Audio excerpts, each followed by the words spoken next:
nataka kuambia serikali, na sana hapa nimwambie Rais William Ruto directly, the international community is watching. How we conduct these elections is of interest to the international community. Sasa mnafikiria sababu Suluhu amefanya vile amefanya, atatuweza kwenda hiyo ya Tanzania? Jamani, Wakenya si wa Tanzania. Wakenya si wa Tanzania. Msijaribu hapa. It will not be usual. It will not be business as usual in Kenya if you try those monkey games here in Kenya. Kenyans' level of tolerance for nonsense is at its lowest. Kenyans cannot tolerate nonsense. Hizo shenanigans ati mnaweza kuiba kura. Jamani, how did UDA come to power? Tulianza huko Juja, by election ya Juja. Mimi nikasimama na chama against Jubilee, ruling government that time. Uhuru Kenyatta was his MP. Nilikuwa mbunge yake. Nikamshinda huko. Walikuwa wamesema wataiba hawakuiba. Tulikatoka hapa tukaenda Kiambaa. Nika-withdraw kadi wangu, nika-support wa UDA ndio tushinde. Welcome to the bold analysis, ladies and gentlemen. William Ruto's regime fears Rigathi Gachagua. And like this is going to be a big factor in the next general election. Administration decided to unleash chaos in police who are against any other person who was against Odour candidate in Narok town because of an MCA seat. Not even Mamboga was spared. I decided to come back on this podcast because when I did analysis 2 days ago, I mentioned about the tribal card in Narok town, rather in Narok County, especially the town area. And this is a factor that I think I mentioned that the national government administration must pay keen attention to, and probably for the first time, they should get it right if they're intentional about the peace in the county. Ladies and gentlemen, it is embarrassing, it is backward for security agencies to continue profiling areas based on their political affiliation, or profiling the masses based on their political alignments. I don't think the country needs to take that direction. Kindly subscribe to our channel, click the notification bell, and like our videos. Thank you very much for supporting this podcast. We do this each and every day because of your support, and we are making tremendous progress. I will continue to urge you across the country and across the world to support, subscribe. We are going to do in-depth, step-by-step, minute and every occurrence. The next 3 days are going to be interesting for this country as we face a by-election of almost 6 constituency by-elections in the country. DCP candidate. DCP has a candidate known as Douglas Maskonde. And I listened to the statement by Rigathi Gachagua last night when he actually warned Patrick Olentutu against the plans to interfere or rather block his political rally. Mimi nataka nimwambie Olentutu, Kenya ni nchi ya demokrasia. Wewe ukishiba funika tumbo. Wewe ni mtu mkubwa sana, ndio wewe ni gavana. Lakini heshimu watu ya Narok. Watu ya Narok ndio wenye kuamua MCA au ni nani. Wataamuka, wapige kura, ihesabiwe. Na nimwambie hiyo ni doto. Kusema ati Maskonde atatangazwa. Na watu ya Narok watalinda hiyo kura. Na kama Ntutu anataka kuchoma Narok, ajaribu hiyo maneno anataka kufanya. Hawa Masai, Wakikuyu, Wakisii, Wajaluo, Wakamba, wote wako pale. Wameamua wanataka Douglas Maskonde. Wewe Olentutu wacha kuuzia watu ya Narok uoga. Tena mimi naenda huko kesho. Mkutano ya siasa. Nimealikwa na watu ya Narok town. Nimetoka mbele, nilikuwa na kazi mingi sana. Watu ya Narok wamesema Rigiji kuja usungumze na sisi. Mimi naenda Narok kesho. Mkutano mkubwa. Huyu governor anatisha ati hiyo mkutano haitafanyika. Ati ameongea na shemeji wake yule MP wa Decree yule Johana Ngeno.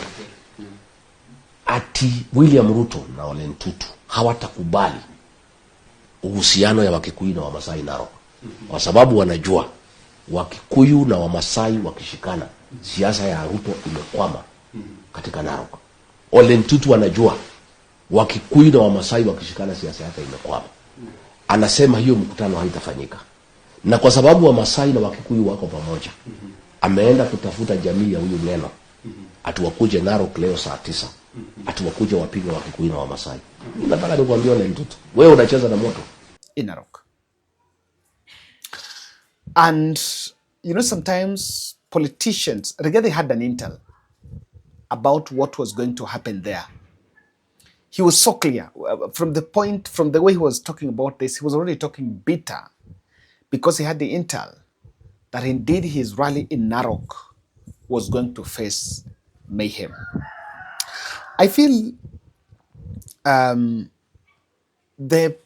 the fact that Rigathi announced and cautioned against him being blocked going there, and then just true to his word, as he tries to go there, the same thing happens. There are two things from it: that he got the right intelligence from William Ruto's insiders, and number two, that the government is very predictable. Sometimes in leadership, you need to be unpredictable. Someone really predicts your move, and as Rigathi said, that is it. I think IBC had its word that there was no problem. Everyone had the right to go and campaign, and the rally by Rigathi Gachagua to Narok town was not outlawed by the IBC. Not even the local leadership of the security team from the county had announced something to do with that rally being banned. And when I listened to, I think I want us to listen to Mateng's clip here. Mateng is talking about any security operation in the country, different sectors of the different players in the security team that understands what's happening. And that is why it is in his view that things cannot happen without the security intel. My friend, if you see a government in office is resorting to violence itself, is coordinating goons and bribing citizens, that is the beginning of the end. That is it. Mwanzo wa mwisho wako ni war. Because government cannot brutalize people they are supposed to lead. Sawa, hii mambo ya kusema eti sasa leo asubuhi wamepiga governor anatembea akiwa kwa campaign huko Kabuchai. Na uwezi kuniambia nimekuwa kwa usalama, uwezi kuniambia eti county commissioner, county security team, county police commander, regional police commander, regional security team hawajui nini ilifanyika huko, alafu mwanze kujifanya hapa eti ilikuwa mgogoro. Jana tulikuwa Malaba, walikuwa wanataka kukoroga mkutano, wakapigwa wakafukuzwa na wananchi. Now, when Rigathi went past Ntulele, a police roadblock was erected few meters, wale ambao wameishi Narok, wale ambao wanajua Narok Road. It was few meters past Oletipis Girls.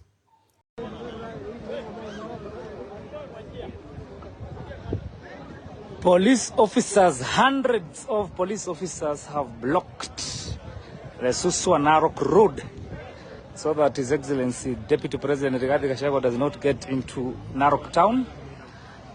Tuko na polisi wengi sana. Already wameogopa. Look at the multitude, look at the people. Watu kibao. Watu ni wengi sana. Police on the other side. I hope you can see them. Wameweka roadblock so that Rigathi does not get into Narok town. Hii ni police na one term. Angalia. Look at that. Look at that. Nani by-election, good people. This is a by-election. This is a by-election. In by-election, the law says every candidate has a right to campaign. This is the last day. Rigathi ameingia Narok, is on the way, actually coming, wameweka roadblock so that it doesn't get in. Huyo ni Governor Ole Tutu wakiwa na Kasongo, wanafikiria uchaguzi ni Tanzania, wanafikiria Kenya ni Tanzania. They think they can do what they want to do. Look at that battery of police officers there. Look at that. Look at that. Look at that. Look at that. Hapo angalia watu wote. Mlisema Rigathi anakaa mbele. Sasa amekuja Narok tena mmeweka roadblock. Which kind of a government is this? This video was captured there. And I know the gentleman talking in the video. That video was captured there. Police erected roadblocks. And clearly, to stop one man, Rigathi Gachagua, from accessing the Narok town. I don't know what is the essence of all that. I don't know why they had to do it. Because if you ask me, I think Rigathi there was nothing that would have happened just allowing Rigathi to address his rally and then head back. Look at these photos. In these photos, there are two. This one here is, look at the contingent of police officers that was sent to block Rigathi Gachagua. This is the man that we always told is brainless and planless. This is security team, police officers dispatched to block Rigathi. Now, the locals are raising the presence of the plainclothed man, probably is the man who was commanding the troop on that Narok operation in this other photo you can see here, to tell you that this was a well-organized operation. Yes, the contingent of policemen were coming from Narok and the neighboring police stations, but the commander here was in charge of that troop. It's not someone who was coming from Narok. And that's to tell you, they even had to bring in the people to do the work. I was so dismayed. I was so annoyed, and I'm a bit irritated when looking at such a video, looking at this video. People running battles because someone has lobbed tear gas. And this is why that video is annoying me. But personally, I'm very allergic to violence. And I don't know, maybe, I don't know if I will be a politician someday. But when I look at these things, sometimes they really scare me. They really scare me. So, these are people running. I wanted to see that watu wanakimbia his side na gari zinakimbia. You know the probability? Do you know the vehicles can even hit someone? Look at the risk. Children, mothers, youth, it doesn't spare anyone. You're lobbing tear gas because you are stopping the former deputy president from addressing a political rally. Doesn't sit well with this country. Now, having learned of that plan that he had been blocked from around Pastor Letipis from getting to Narok town, they took a different route. Na wakaangia na side ya Majengo. In Narok, there's a place called Majengo. So walipata njia ingine wakaingia na side ya Majengo. Majengo is soko ya huko inakaa kama Githurai. Ni kama Githurai, not Githurai, ni kama ni soko, it's a market. Let me just say.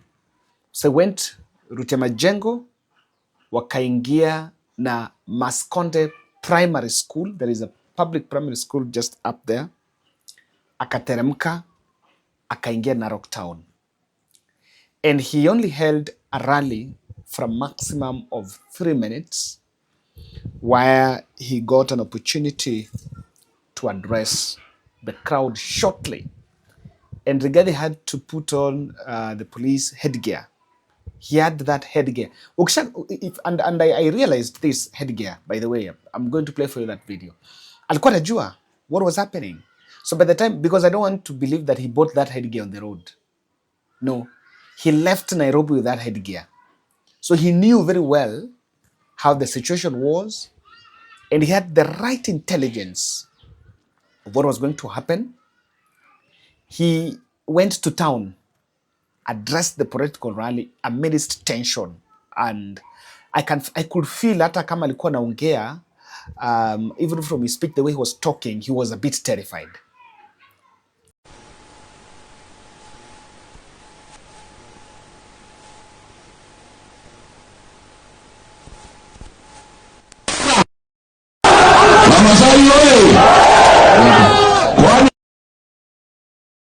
Mbona mnatishwa na vijana wachache wametuma na bodaboda?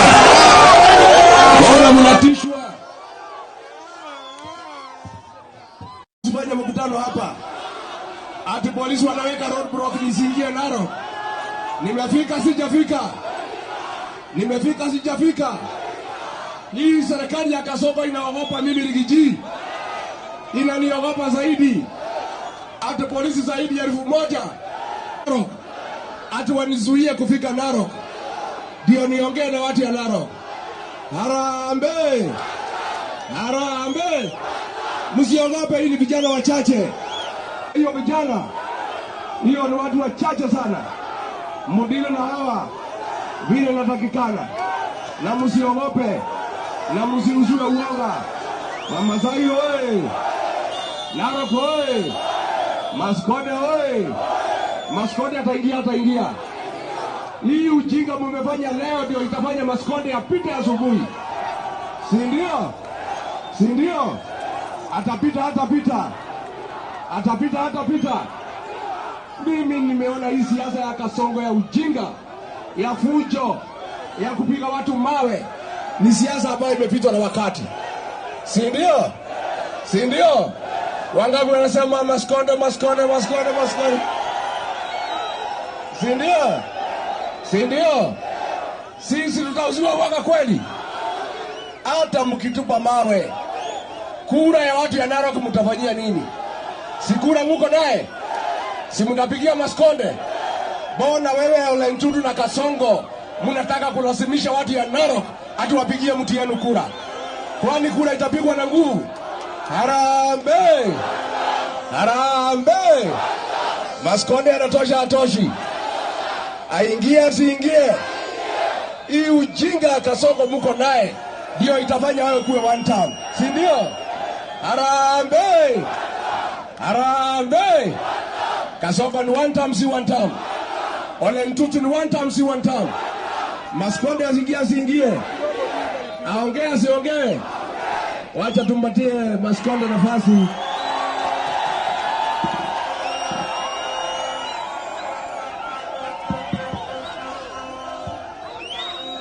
Salala. Ni nyinyi hawa? Ni nyinyi? Kujeni wananchi.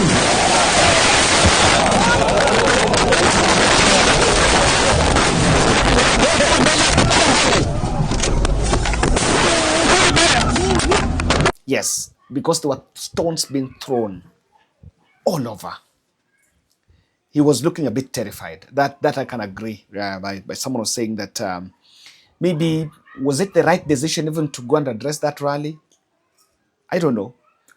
But he had to go. He had to go because, again, in politics, if you plan, if you announce and you fail to go, they will say you're a coward. So, but again, you want to go to see what is the worst that can happen.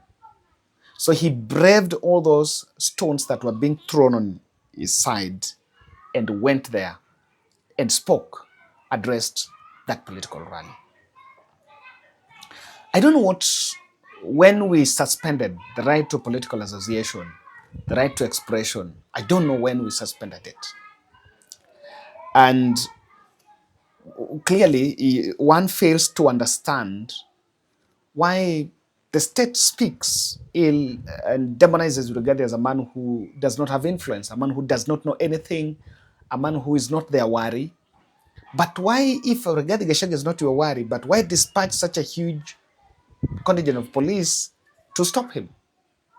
Really, something that you fail to understand much on that.